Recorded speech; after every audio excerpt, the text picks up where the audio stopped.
You opened Amazon to buy one thing, a phone charger, $11. Your order total was $63. And the strangest part? You don't really remember deciding to spend the other 52. That's not carelessness. That is the single most sophisticated piece of psychological engineering ever built into a store, and it followed you from the first tap to the final confirmation screen. Walmart had to move your body through a building. Amazon doesn't need your body, it only needs your thumb. And everything that Thumb touched today was designed by a team whose entire job is to remove every reason you might have to stop. By the end of this video, you'll see the machine behind the screen. Let's start with the most dangerous button ever invented in retail. In 1997, Amazon patented something called one-click ordering. One tap, and the item is yours. No cart, no review screen, no "are you sure?" They patented it, which means for 20 years, no other company was legally allowed to copy it. They paid to keep that button exclusive. Why would a single button be worth that much? Because of what it removes. Every normal checkout has a pause built into it. A moment where you see the total, you see your card, and a small voice in your head asks, "Do I actually need this?" That pause is where people abandon purchases. One click deletes the pause. There is no moment to reconsider, because the decision and the purchase are now the same action. By the time your brain catches up, the order is already placed.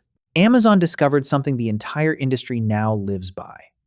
The more friction you remove from spending, the less it feels like spending at all. Now look at the price. Almost every product shows a higher number, crossed out, sitting right next to the price you'll actually pay. List price, $79.99. Your price, $49.99. You just saved $30. You feel it, that little hit of winning. Except here's the problem. That crossed out number often isn't a real price anyone ever paid. It's called a reference price, and regulators in multiple countries have investigated retailers for inventing them. The high number exists for one reason: to make the real number feel like a victory. You didn't save $30. You were shown an anchor so the price they wanted all along would feel like a gift. You walked in to spend money. They made spending feel like saving. Then there's the sentence that appears under so many products. Only 3 left in stock, order soon. Your heart rate ticks up just slightly. If you want it, you'd better act now. But ask yourself, how does the largest warehouse operation in human history, a company that can deliver to your door in hours, only have 3 of something? Sometimes it's true. Very often, it isn't. This is called manufactured scarcity, and it's one of the oldest tricks in selling, weaponized with data. Scarcity short-circuits careful thinking. When something feels like it's about to disappear, you stop asking, "Do I need this?" and start feeling, "I might lose this." Those are completely different mental states, and only one of them leads to a careful decision. The countdown timer on a deal does the exact same thing. The clock isn't informing you, it's pressuring you. And pressure is the enemy of the rational part of your brain. Let's talk about the reviews, because you trust them, and that trust is being managed too. When you look at a product, the reviews you see first are not random, and they're often not the most honest. They're the ones the system has decided will keep you moving toward a purchase. Genuinely critical reviews get buried pages deep. Glowing ones rise to the top.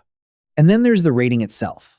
Products with thousands of reviews and a 4.5-star average feel safe, trustworthy, chosen by the crowd. What you're feeling is social proof. The deep human instinct to assume that if everyone else did it, it must be right. The problem is that fake reviews are a massive industry, and the number that's reassuring you may have been partly bought. You think you're reading other shoppers' honest opinions. You're reading whatever keeps the cart moving. Now, here's where it gets clever. The cart itself. On a normal store shelf, if you don't buy something, it's gone the moment you walk out. On Amazon, your cart never empties. That thing you added at midnight and didn't buy, it's still there tomorrow. And the next day, quietly waiting. Every time you come back, it's sitting there, already chosen, one tap from yours. The decision you almost made keeps getting offered back to you until, eventually, you say yes. The store remembers your weak moment and replays it until it wins. And then there's the subscription trap. And this one is so well studied, it has a nickname among designers. The Roach Motel. Easy to get into, almost impossible to get out of. Signing up for Prime takes one tap. It's everywhere bright, big, impossible to miss. But try to cancel it. Suddenly the path is a maze. Are you sure? You'll lose your benefits. Here's everything you're giving up. Button after button, each one designed to make you give up and just keep paying. These are called dark patterns, interfaces deliberately built to push you toward the choice that benefits the company, not you. The asymmetry is the whole point. The way in is a slide. The way out is a wall. Regulators have actually fined Amazon over exactly this, which tells you it was never an accident. Even the recommendations are working on you. Frequently bought together. Customers who bought this also bought. It feels like helpful guidance. It's actually a sales engine that has studied billions of purchases to know precisely which add-on you're most likely to accept in the exact moment your guard is down, right after you've already decided to buy. That's why it appears when it does. You've committed to the charger, your wallet is already open in your mind. That is the single best moment to suggest the case, the cable, the thing you didn't know you wanted until it appeared. And notice you're never shown a price total climbing as you go. In a physical store, you watch items pile into a cart and you feel the weight of it. Online, each edition is just another small tap, frictionless, painless, abstract. The total hides at the end, after you've already said yes to everything. By the time you see $63, the decisions are behind you, and undoing them feels like more work than just paying. Let's go all the way back. You came in for a charger. $11. The one-click button removed the moment you might have hesitated. The crossed-out price made spending feel like saving. Only 3 left turned a calm choice into a small panic. The reviews you trusted were sorted to sell. The cart remembered the things you almost didn't buy and offered them back until you caved. The recommendations struck at the exact second your guard was down, and the total stayed hidden until the deciding was over. $63. A thumb that never once felt like it was spending, and a charger you still haven't taken out of the box. Here's the part worth sitting with. None of this is illegal. Most of it isn't even hidden. It's simply never named, because the entire system depends on you experiencing it as convenience instead of design. Convenience is the most profitable disguise ever invented. It feels like the company is doing you a favor, removing the friction, smoothing the path, when in truth, every piece of friction they removed was a moment you might have used to keep your own money. And it's worth asking why this works on you specifically. Even now, even knowing what you know, it's because none of these tricks feel like force. Nobody is making you do anything.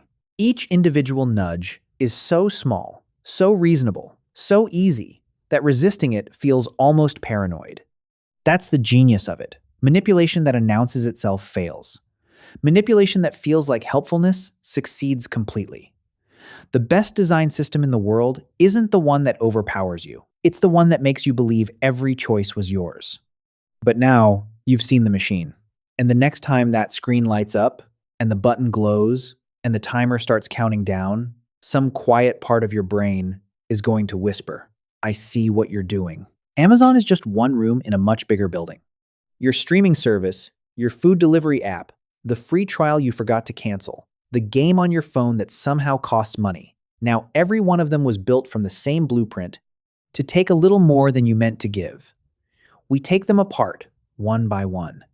So if you'd rather see the system than be moved by it, you already know what to do.